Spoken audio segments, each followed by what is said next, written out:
This is Bitton Park Road, and although those houses will be in the photo, we're really looking over there at that area in front of that house there, which is like a garden area or a grassy area. Well, that used to be a pub.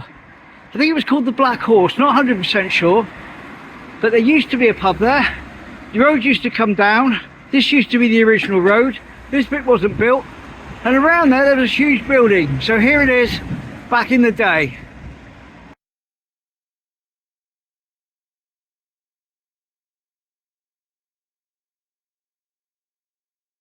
So that's the first then and now. No exact date on that. No exact date on any of these three coming up. But anyway, let's crack on. Just down there are the gates to Bitton Park. Now, here's the original gates to Bitton Park or Bitton House. A lot less traffic back then.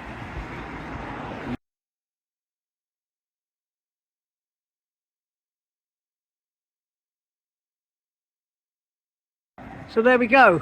That was that one. Lovely jubbly. Again, I'm afraid date unknown. Sorry about that, but that's just how it is. Can you see down there, right in the middle, there's a blue building? There. That used to be a garage.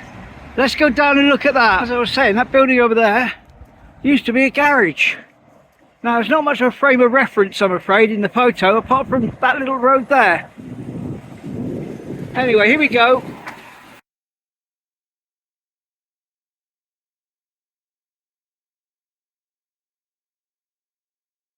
So that's what it used to look like. Funny little place. I can remember that in my lifetime, but obviously the photo's much older.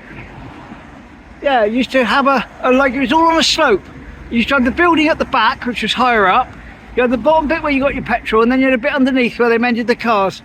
Anyway, let's crack on. So, as I see it in my mind's eye, because you can't line it up exactly, one of the World War II guns. There you go, here's a picture of it.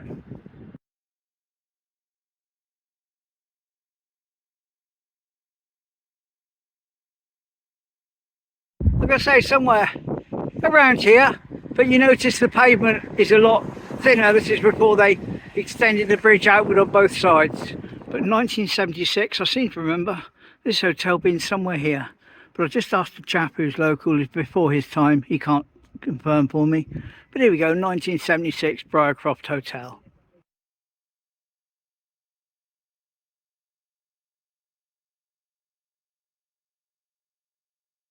So that was 76, and things have definitely changed a little bit since then. Got the little light on top of the shelter.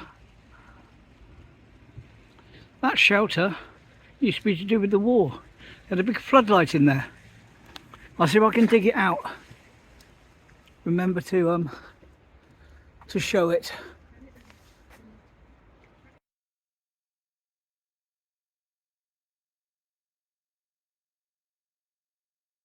I was back at the location of the first then and now we did, with the Black Horse pub. Would have been kind of here, well, probably in the middle of the road really, because I'll say this road is new, and that's the original road in front of the houses. But yeah, somewhere over there.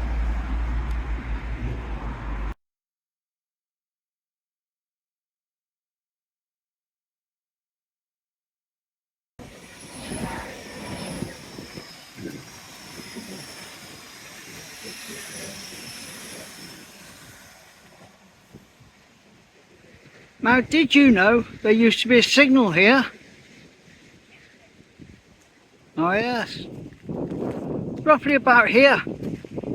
Go on the shape of the cliff ahead, go on the curve of the wall, we'll go on some of the bricks you can see in the wall. Roughly here, a signal, 1970, I'll put it on the picture.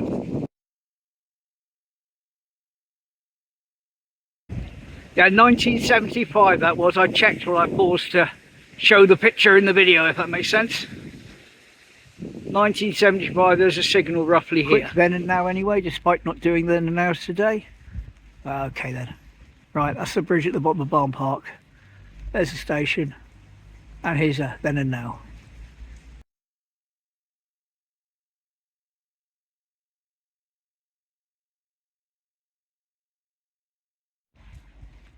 Whee! Then and now. Haha. Right, we're going to do a bit of mystery, not history, but mystery and history together. Okay, so over there is a rugby club, rugby ground, and I've heard whispers a long time ago from someone who subscribes to the channel. He said, "Oh, did you know there was a prisoner of war camp over there?" And I said, "What?" And he said, yeah, prisoner of war camp. It was Italians. I said, "Are you sure?" He said, yeah, it's pretty good. In as far as like they never tried to escape, they didn't have anywhere to go. So what they basically did was help do all the prefabs up in Kingsway. I thought, really? Okay, fine. I mentioned it on the channel once and I looked for evidence. Couldn't find any evidence at all until today. Here we go. Evidence that there was indeed a prisoner of war camp in 1948 over there, just by the rugby club.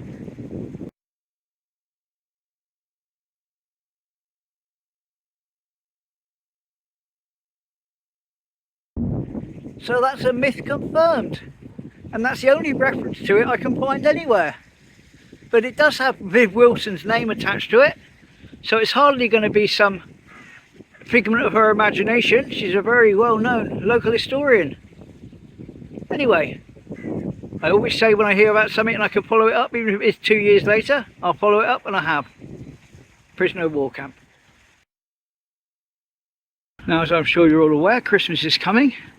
And when I was a youngster in Teignmouth, one of the highlights of Christmas was being taken to Pamplins to go up the hallowed stairs to the upstairs section, which was the toy store. And then I would be able to choose something that might get sent off to Father Christmas for him to bring me. Now, where was Pamplins? Well, unsurprisingly, it was here, which is why I'm filming it. The Wellbeing Pharmacy. The entire ground floor was fancy goods and gifts. But you had this special staircase at the back to take you up to the first floor, and all the toys were up there, and that was absolutely fantastic. It was like an Aladdin's cave. It was a marvellous place. Can I find a single picture of Pamplins anywhere on the internet? No, I can't. But believe it or not, Remember in Teignmouth area, I think, was the people that did it. I'll quote it in the what's it. Here's a paper bag from Pamplins.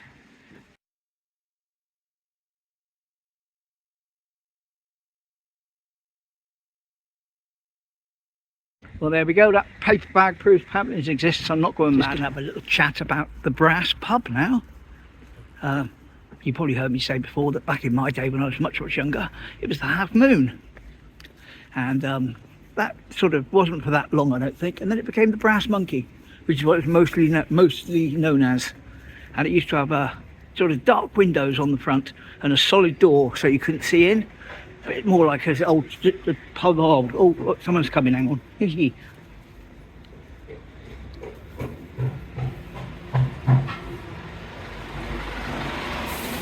Right, try to avoid getting knocked down. Okay, so here's a picture of it when it was the Brass Monkey. Pre-2008 this was taken, I think about 2004. Here you go. Can't line it up exactly because well, there's that big lorry in the road, but that was the off licence around the back there, which is now the back entrance to the pub, when it was the Half Moon anyway. And now it says the Brass on the sign, but it used to say the Brass Monkey. Here's the old sign. Right, so there we go. Little bit of a rush then and now, but otherwise all good. Well, we're at it. Let's do the Raise the Bar Fitness over there as well. That used to be a gift shop. Here it is in 2008 when it was closing down.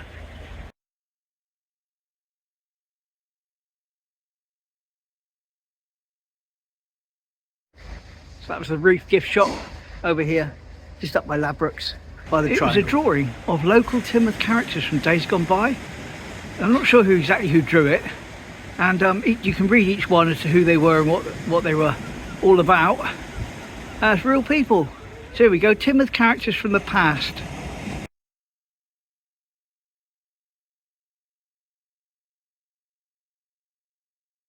Going to turn and head along Teen Street now, past Malloy's, which was the old Kangaroo. That was the off-licence store there. And the reason we're coming down here isn't so much for a photo, it's more for a bit of a story.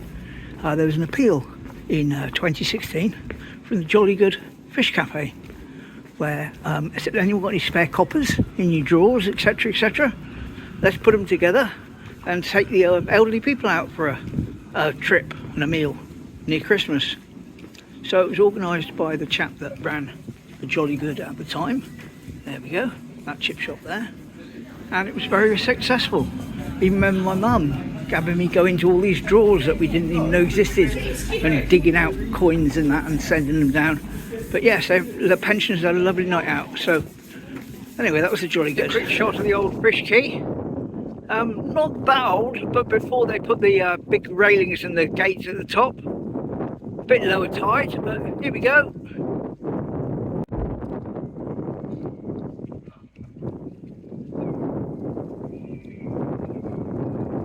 So that certainly looks a little bit different, doesn't it?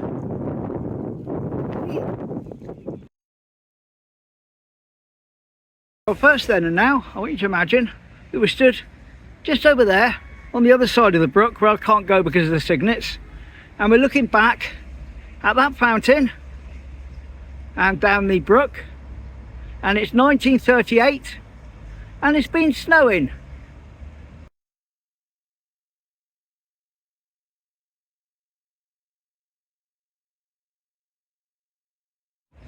There we go, that was that fountain, 1938. I'll repeat all the pictures at the end, so I'll just show them once as we go round. 1962 now. I'd like to be on the other end of that bridge there, filming across with the river in. We can't really do that because all the trees have grown up. But here we go, 1962, snow on the lawn in Dawlish.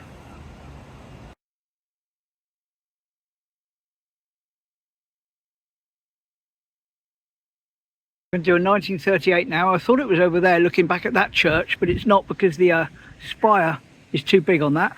I'm going to suggest to you that it's actually that church over there looking back up this way. 1938, there's a bit of a changes made, but anyway, that's the best I can work out where it would have been. 1938, here you go.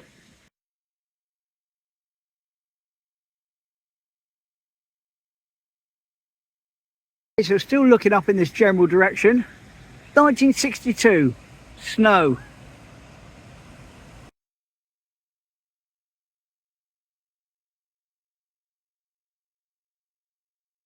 Down Regent Street.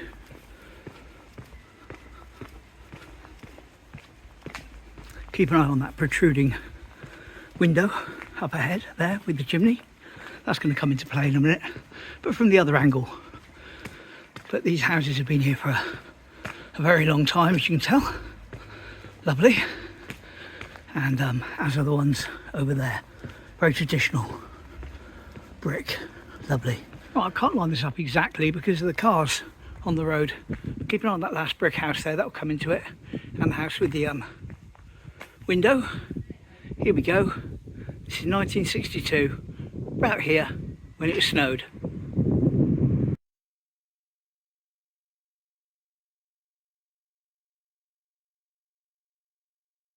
1900s, and because they were having their photo taken, everyone sort of came out the houses and stood still outside for quite some time. Let me try and line them up. Those houses there are very clearly visible, as are those. Taking a look up Hatcher Street, 1900s, come outside and say cheese.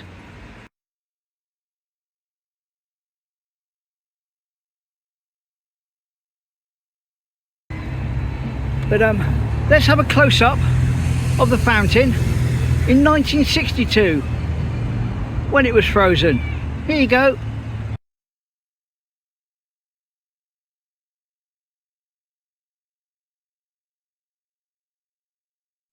So that from a different angle, 1962 would have been the frozen fountain. Wood. And this is us looking back up Tuck's Plot.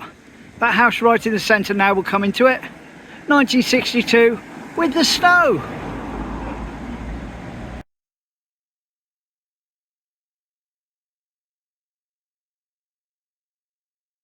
This is when they were building this, along with a steam train. Hey!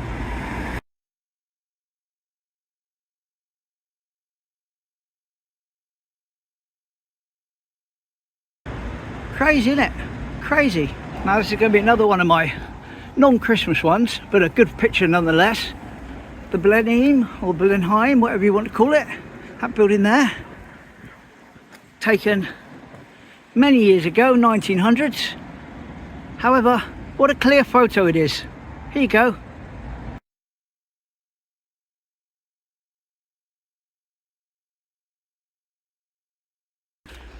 Because this corner of the bridge is going to come into it, and this shot would have been taken from just up there above that shelter, if you can make that out, looking back down to this direction. And again, Dawlish in the snow, 1962.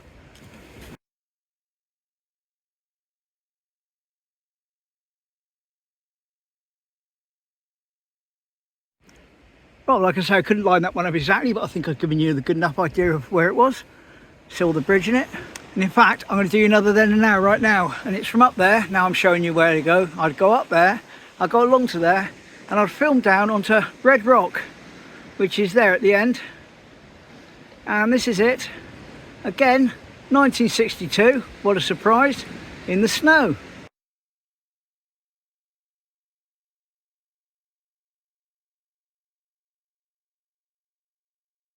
So there we go, that would have been looking down onto that rock in the snow, 1962. Anyway, this bridge may have helped me line up what I want to line up. Let's see if I can do it. Possibly not exactly the same place and not exactly the same railings, but there's a good possibility it is. So here we go, steam train, yay!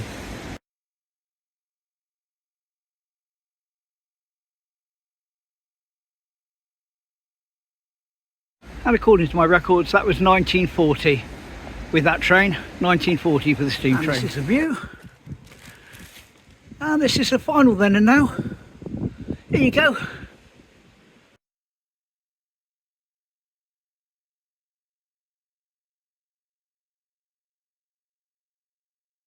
Well, I don't have an exact date for that photo, unfortunately. And as I wait patiently for my train to arrive to take me back home and give Mum a pasty, I shall run through those photos from today. What a lot there were. Possibly the most I've ever done in one go, not sure. But it is a Christmas special anyway. So here you go, even a bit of Christmas music, possibly.